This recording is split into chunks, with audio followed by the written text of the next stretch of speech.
Hello friends, welcome to மாங்கனி சமையல்.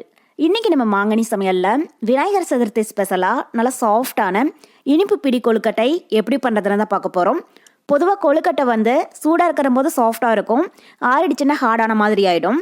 அந்த மாதிரி ஆகாமல் எவ்வளோ நேரம் ஆனாலும் நல்லா சாஃப்டாகவே இருக்கிறதுக்கு சின்ன சின்ன டிப்ஸ் எல்லாம் ஃபாலோ பண்ணி செஞ்சிங்கனாலே போதும். கொழுக்கட்டை நல்லா சாஃப்டாகவும் அதே அளவுக்கு ரொம்ப ரொம்ப டேஸ்ட்டாகவும் இருக்கும். ஸோ இந்த கொழுக்கட்டை பிகினர்ஸ் கூட ரொம்பவே சுலபமாக சட்டுன்னு செஞ்சு முடிச்சிடலாம். ஸோ கண்டிப்பாக இந்த விநாயகர் சதுர்த்திக்கு நீங்கள் ட்ரை பண்ணி பாருங்கள்.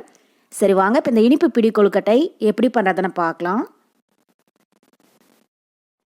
கொழுக்கட்டை பண்ணுறதுக்கு ஃபஸ்ட்டு நம்ம வெல்லத்தை கரைச்சி எடுத்துடலாம். அதுக்கு ஒரு பாத்திரத்தில் 3/4 கப் அளவுக்கு பொடிச்ச வெல்லம் சேர்த்துக்கோங்க. கூடவே 1 கப் அளவுக்கு தண்ணியும் சேர்த்துடலாம்.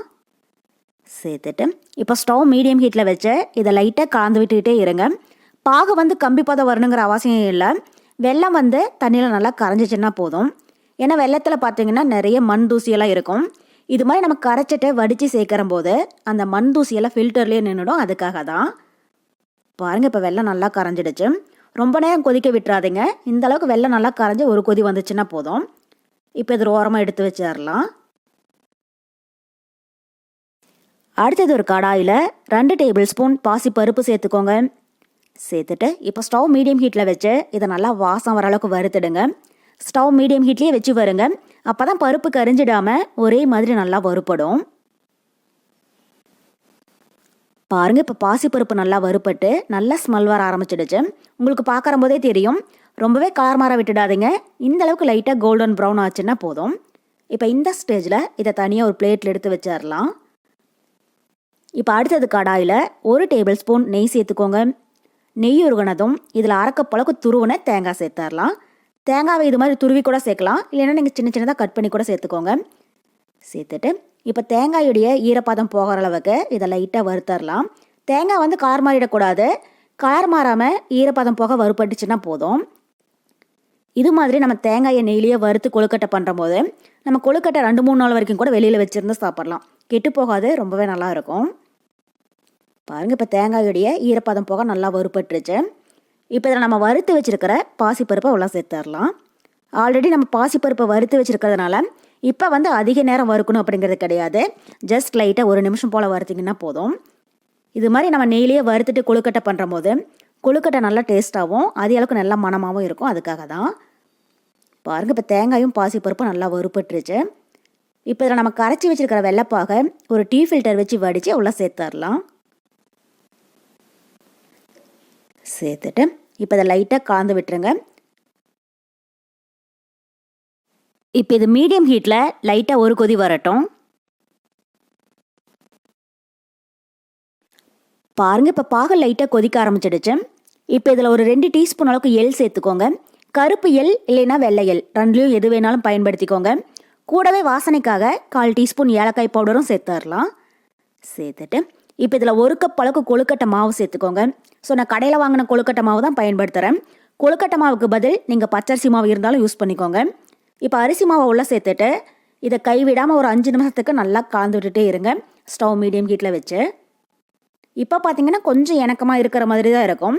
ஒரு 5 நிமிஷம் நல்லா கலந்து விட்டிங்கன்னா சரியாக போயிடும்.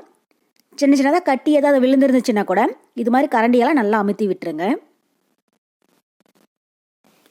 இப்போ பாருங்கள், மாவு வெள்ளைப்பாகோட ஒன்றா சேர்ந்து நல்லா திக்காக ஆரம்பிச்சிடுச்சு. பாத்திரத்தில் ஒட்டாமல் லைட்டாக சுருண்டு வருது. உங்களுக்கு பார்க்குற போதே தெரியும் மாவுடைய பதம் இந்த அளவுக்கு இருக்கணும். இப்போ இந்த ஸ்டேஜில் ஸ்டவ் ஆஃப் பண்ணிவிட்டு இதை ஒரு 5 நிமிஷத்துக்கு நல்லா ஆற விட்டுருங்க. இப்போ மாவு லைட்டாக ஆறி கை பொறுக்கிற சூட்டில் இருக்கு. இதில் நம்ம நெய் சேர்த்துருக்கிறதுனால மாவு கையில் ஒட்டாது. ஒருவேளை லைட்டாக ஒட்டுச்சுன்னா கொஞ்சமாக எண்ணெய் இல்லைன்னா நெய் தடவிக்கோங்க. இப்போ இந்த மாவை லைட்டாக பிசைஞ்சிட்டு உங்களுக்கு எந்த சைஸில் கொழுக்கட்டை வேணுமோ அதுக்கு தகுந்த அளவுக்கு மாவை எடுத்து இது மாதிரி உள்ளங்கையில் வச்சு கொஞ்சம் கூட வெடிப்பு எதுவும் இல்லாமல் உருட்டிக்கோங்க. இப்போ மாவை நல்லா உருட்டிட்டு இதுக்கு கொழுக்கட்டை சேஃப் கொடுத்துடலாம். பாருங்கள், இது மாதிரி எல்லா மாவையுமே நீங்கள் பிடி கொழுக்கட்டையாகவும் பிடிச்சிக்கலாம்.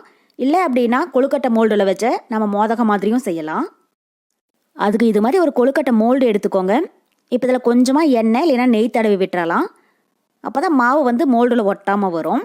இப்போ இதை லாக் பண்ணிவிட்டு இதில் நம்ம ரெடி பண்ணி வச்சுக்கிற கொழுக்கட்டை மாவை கொஞ்சம் கொஞ்சமாக உள்ளே வச்சு இது மாதிரி லைட்டாக அழுத்தி விடுங்க.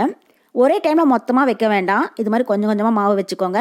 அப்போ தான் அச்சு மாவில் நல்லா பதியும். பாருங்கள் இது மாதிரி. இப்போ லாக் ஓப்பன் பண்ணிவிட்டு கொழுக்கட்டையை வெளியில் எடுத்துடலாம்.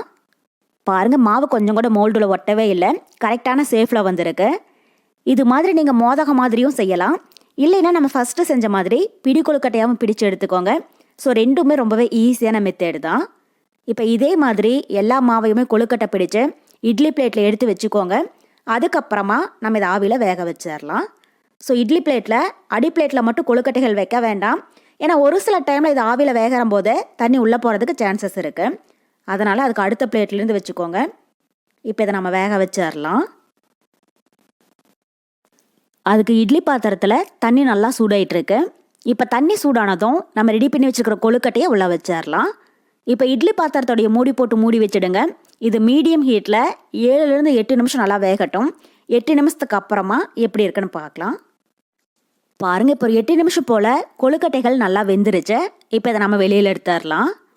ஸோ அதிக நேரம் கொழுக்கட்டையை வேக வைக்காதீங்க, ஏன்னா ஏற்கனவே நம்ம மாவை வெள்ளைப்பாகலையே நல்லா வேக வச்சுருக்கிறதுனால இப்போ ஒரு 7லேருந்து 8 நிமிஷம் போல் இருந்துச்சுன்னா போதும், நல்லா சாஃப்டாக வெந்துடும். அவ்வளோதான். இப்போ நம்ம இனிப்பு பிடி கொழுக்கட்டை ரொம்ப ரொம்ப சூப்பராக தயாராகிடுச்சு. நீங்களே பாருங்கள் கொழுக்கட்டை கொஞ்சம் கூட வெடிக்காமல் எவ்வளோ நல்லா சாஃப்டாக வந்திருக்கு அப்படின்ட்டு. இதில் நம்ம பாசிப்பருப்பெல்லாம் சேர்த்துருக்கிறதுனால நல்ல டேஸ்ட்டாக இருக்கும். அதே மாதிரி இது செய்கிறதும் ரொம்பவே ஈஸி தான். கண்டிப்பாக இந்த விநாயகர் சதுர்த்திக்கு இதே மெத்தடில் நீங்கள் இனிப்பு பிடி கொழுக்கட்டை செஞ்சு பார்த்துட்டு எப்படி இருக்குன்னு கமெண்ட் பாக்ஸில் சொல்லுங்கள். என்னோட இந்த ரெசிபி வீடியோ உங்களுக்கு பிடிச்சிருந்தா லைக் பண்ணுங்கள், உங்கள் ஃப்ரெண்ட்ஸ் அண்ட் ரிலேட்டிவ்ஸ் கூட நிறைய ஷேர் பண்ணுங்கள். மறக்காமல் மாங்கனி சமையலுக்கு சப்ஸ்கிரைப் பண்ணுங்கள். நன்றி.